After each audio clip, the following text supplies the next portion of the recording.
Incremental greetings. Today I have one very quick tip for you, and I will be using this item as an example.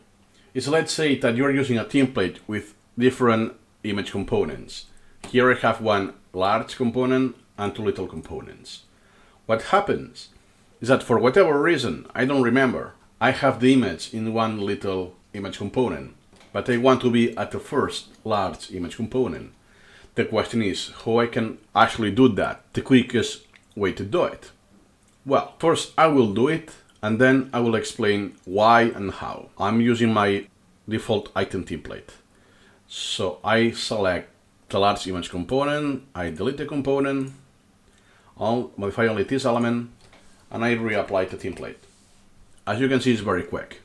Nice. So here I have one duplicate of the same card. Usually, what you will do is right click, links, it's this name, copy that, then delete the registry link, go here, links, and so on. It's the same effect. So what happens is that there are many ways to achieve the same on SuperMemo, many different ways. But I think that the first I did, it's easier, and it can be automated without a hotkey. Here I have yet another copy.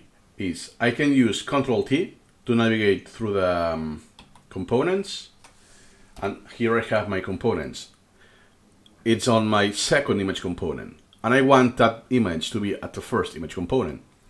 If I rearrange the order, I will affect all the elements using that template. I don't want that. So what I could do, if you want to automate this without a hotkey, is Ctrl-T, first element, second, component, third is the one I want to. So 3 times Ctrl-T, and now delete, enter, enter, Ctrl-Shift-M. It's very easy to automate. And in this case, it's kind of helpful because of the text, because the image has a significant amount of text. Sometimes I don't mind if it's here, smaller, but in this case, I won't mind. So I hope this has been helpful, just a little trick you can use for now on. See you next time.